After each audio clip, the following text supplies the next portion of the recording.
I think it was around 2 weeks ago now that the Kansas City Chiefs had cut much maligned defensive tackle Isaiah Buggs, thus freeing up a roster spot. And the Chiefs were suspiciously quiet with that roster spot. Normally, Brett Veach likes to move in packs, right? He likes to trade one in, get one out, all of these sorts of things. At times, it seems as if maybe, in fact, there have been times in the past couple years where we thought, whoa, he can't sign that guy. They don't have a roster spot, only to later learn that he had cut someone.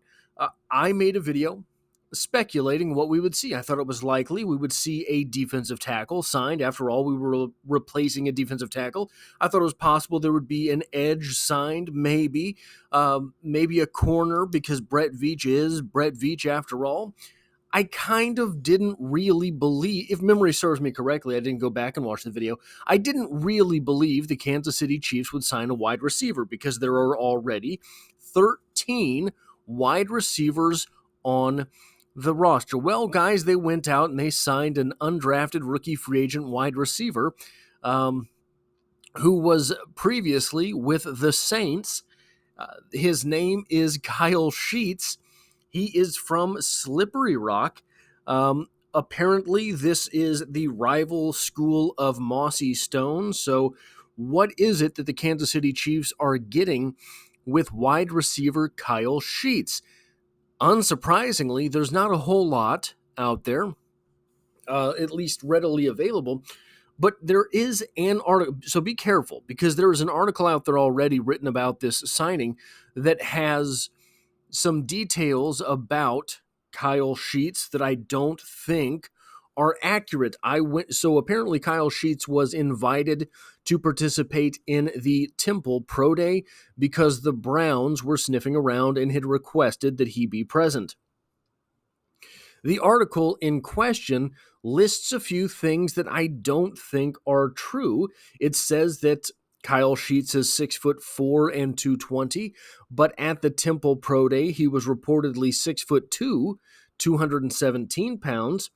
And look, while that weight is relatively close, a 220-pound wide receiver certainly is jumbo.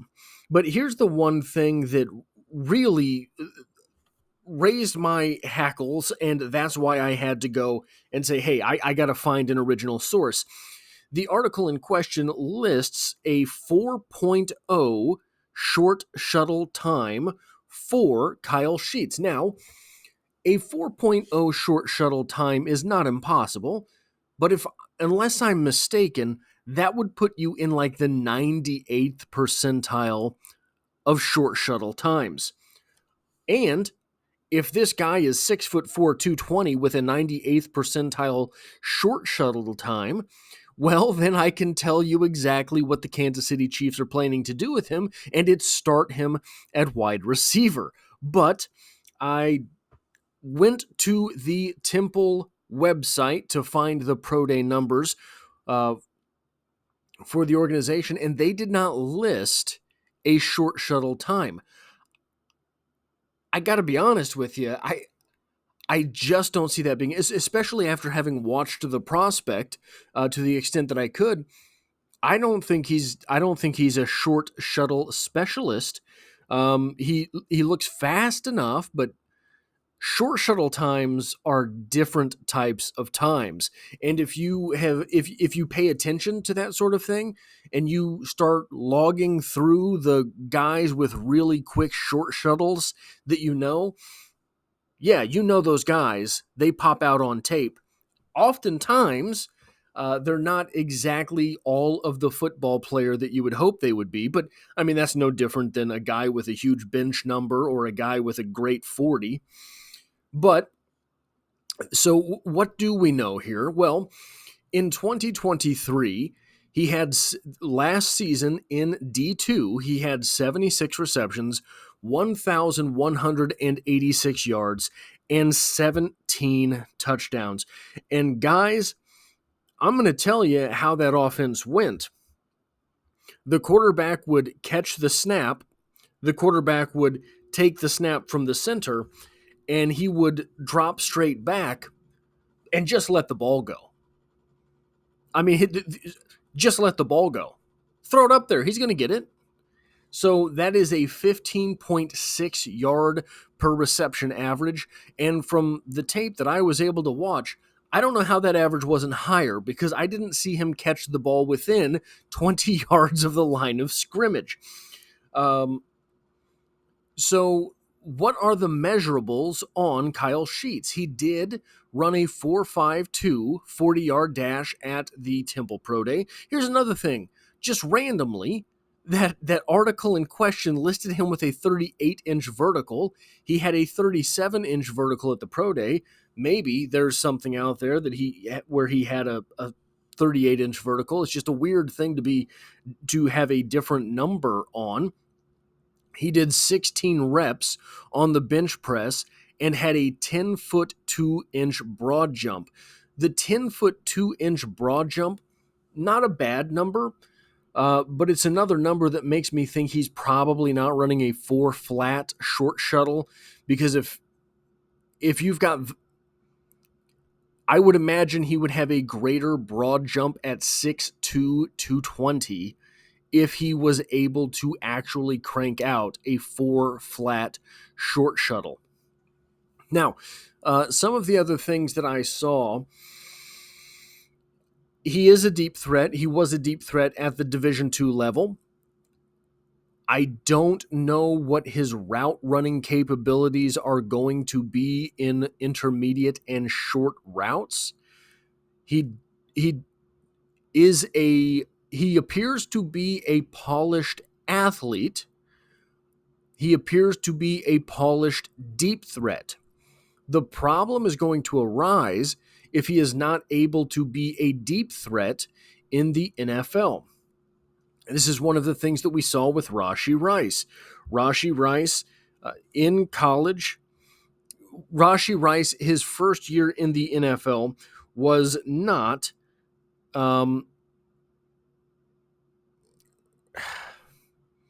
basically his entire rookie season, you saw him get the ball at the line of scrimmage. And that's not you want to be able to run routes because it makes you less guardable at the line of scrimmage, even if at the line of scrimmage is your bread and butter to go on the rice. But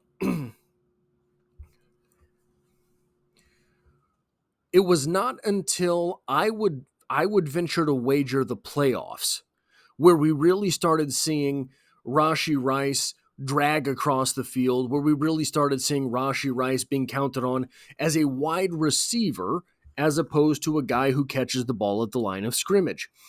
And I don't know, I didn't see enough of Kyle Sheets with the ball in his hands in traffic to be able to say whether or not he can play Rashee Rice's game in the NFL. One thing that is definitely a positive with his game is that he is a hands catcher. He does appear to be a guy that emphasizes catching the ball with his hands versus just making the catch. He is a gamer. This seems to be something that he seems to really want to shine when the shining has to be done, from what I saw anyway. Another thing that is interesting about his game is because he is fairly tall at 6'2", because he is a big guy and able to use his body, because he does have a 37-inch vertical, and because he is a hands catcher, he is a quick fade threat. This means back corner of the end zone, take the snap, let it rip, and you can see if that he's going to catch it or it's going to go out of bounds. Now, I have two names on the screen there. Why do I have Rashee Rice and Justin Watson written on the screen? Well, physically, Kyle Sheets is somewhere in between the two. Rashee Rice is 6'1", Justin Watson is 6'2".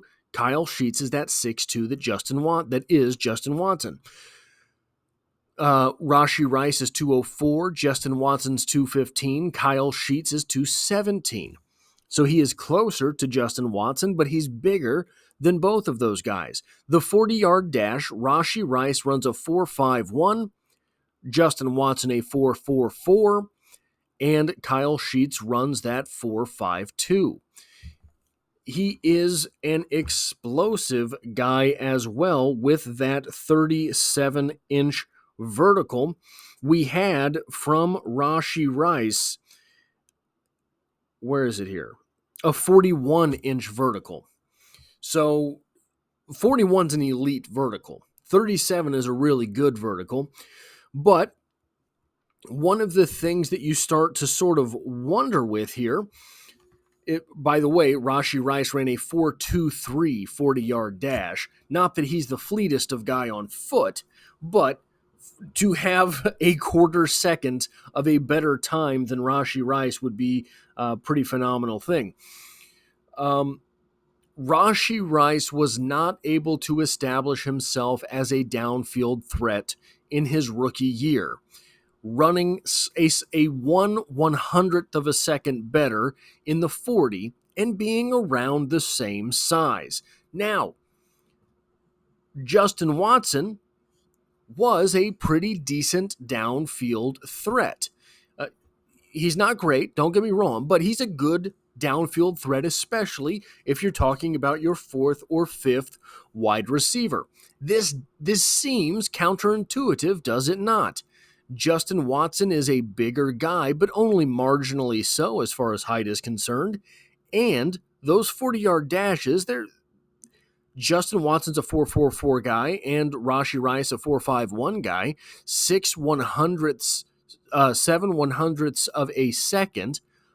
But it makes a pretty big difference with wide receivers on that 40-yard dash, but not to the extent that their games would have you believe. Justin Watson is a downfield guy. Rashee Rice has not proven to be that so far in his NFL career. So, while Kyle Sheets is somewhere between these two wide receivers physically, it is yet to be seen whether or not he can be a downfield threat in the NFL. It's possible, right? Styles make fights, and physicalities make your football game. So here's the real question. As far as Kyle Sheets is concerned, can he separate in the NFL? He played Division II in college and really sort of seemed to get open whenever he wanted. Is he going to be able to get open at the NFL level? The number two question that we should be concerned with here as a Kansas City Chiefs fan, if I were to list the Kansas City Chiefs wide receivers sort of in a rough depth chart, at least so far as we can figure from where they played last year and their productivity with that play, plus the potential that they have, etc., I would say Hollywood Brown is the number one wide receiver. Rashee Rice is number 2, Xavier Worthy number 3, Mecole Hardman number 4, Justin Watson number 5, Kadarius Toney number 6, Sky Moore 7, and that's just because he played, right? Like, I don't know if I would put Sky Moore at 7. 8, Justin Ross. 9, Nico Remigio. 10, Jaron Hyatt. 11, Phillip Brooks. 12, Montrell Washington, though technically I guess you would have to put Montrell Washington at the 9 spot because he did get on the field for the Chiefs last year. And 13, Cornell Powell, this being Kyle Sheets, the 14th name on this list. Where would I rank Kyle Sheets just from the little bit that I've been able to see? So here's the thing for me. Cornell Powell has been in the NFL for quite some time and has not been an active roster guy. I think Cornell Powell might not make even the practice squad for the Kansas City Chiefs this season. Montrell Washington seems to me to be a return specialist kind of guy. I have Phillip Brooks listed above him because I do like Phillip Brooks' game. I don't know if he is an NFL player. Jaron Heinitz is an interesting player to me because he does all of the things that translate to the NFL, although he's another small school guy. And I don't know. So these are the guys that do all of the small things right that sometimes translate to sneaky producers in the NFL. And I'm a sucker for that type of thing. Nico Remigio, obviously, last preseason, was a favorite of the Kansas City Chiefs fan base because he sold out to make catches, was able to get open, even if only marginally. Because if there's a quarterback in the NFL that can hit a marginally open wide receiver, well, it is Patrick Mahomes, and he would make those catches. Justin Ross. So if it were me, I would be putting Kyle Sheets in the range of Sky Moore, Justin Ross, Nico Remigio, 7, 8, 9, somewhere in there, just judging off potential that we see on film. Obviously, another thing that has to be talked about here, obviously, he's a really big guy. Not necessarily the tallest guy in the world. That's though 6'2" is. I mean, if you were 6'4", you'd be calling him really tall, right? Very few 6'5" wide receivers in the NFL. He's 6'2". It's close enough. And I don't know the fractions on that. I don't know if he's 6'1 3/4. I don't know if he's 6'2 1/2. I don't have any clarity into that. It was not available on the Temple website. He has a lot of tools. I don't think this is an H-back conversion type of signing because he does still look like a wide receiver. I don't think so. If he is somehow 6'4", but Temple measured him wrong, I don't think that this is a Jody Fortson type of sign him as a wide receiver, convert him to a tight end. I think this guy is a wide receiver. I think he's being signed as a wide receiver. I don't think this is the last move the Kansas City Chiefs are going to make, and I don't think it's the last move the Kansas City Chiefs are going to make early on. If you look at this guy's tools, he's tall. He's thick. 4.52 is definitely fast enough. 37-inch vertical, 16 reps. I didn't see it on film because that's just not what you get, but I bet he can block. 10-foot 2-inch broad jump, pretty explosive in that realm as well. So what are you doing with Jaron Heinitz, Phillip Brooks, Montrell Washington, and Cornell Powell still on the roster? 14 wide receivers. How many are you carrying into the season? 7? Are you carrying 7 wide receivers into the season? Well, then you have to keep 8 because Rashee Rice is going to serve some type of suspension. So if you're keeping 8 gets you all the way down to Justin Ross right now, which means that Nico Remigio is on the outside looking in. And I don't necessarily know that that's the order that the Chiefs are looking at them in. I'm just saying that this is what's going on here. So if you don't think you're going to be keeping 5 of the names on this roster, why would you keep them all the way through camp? If you don't think you're keeping all 14 of these names in order to try to sneak however many you can onto the practice squad, I think you've got a quick trigger with these guys. I think in the Jaron Heinitz, Phillip Brooks, Cornell Powell, Montrell Washington corner of the roster, you look on Tuesday and see who comes out sluggish. And maybe they're not there Wednesday, right? That only makes sense, doesn't it? You've got 90 spots. You might as well cycle through as many of the players that you know aren't going to be on the roster. Jaron Heinitz, for example, and I don't know this about Jaron Heinitz, I'm just making an example here. Jaron Heinitz comes to camp, and it turns out all those little things that he did right, he had to do those little things right in order to get receptions at Division II, and that's just not going to cut it in the NFL. You find that out day 1 of training camp, when you've got Miles Battle lined up across from him, another UDFA, and he can't get off the ball. Well, you know he's not an NFL guy. Right there. You know it. Cut him.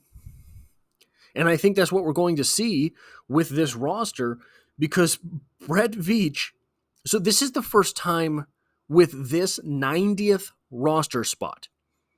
This is the first time I can remember this preseason Brett Veach being passive with something. He's been aggressive with everything else. He was aggressive in the draft moving up. He was aggressive in free agency, going out and getting Hollywood. He was aggressive. Everything he did, every step along the way. Why would the Kansas City Chiefs have brought in so many UDFA, such a large class of UDFA, other than, hey, I've done my scouting. I'm going to make this point. I know what the veterans who were on the street are capable of in the NFL. But I've got this scouting department, and I think these guys that I'm bringing in could be better players than those. And he was aggressive, and he pursued several players that probably had multiple. Curtis Jacobs, I guarantee you, had offers from multiple teams.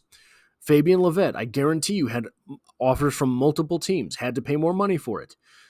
I guarantee you there are several players in there that had multiple offers, multiple teams, and he ended up signing these guys. So he has been aggressive every step along the way, ironically perhaps, except with this 90th roster spot heading in, or 91st, I guess, because they have the foreign exchange program.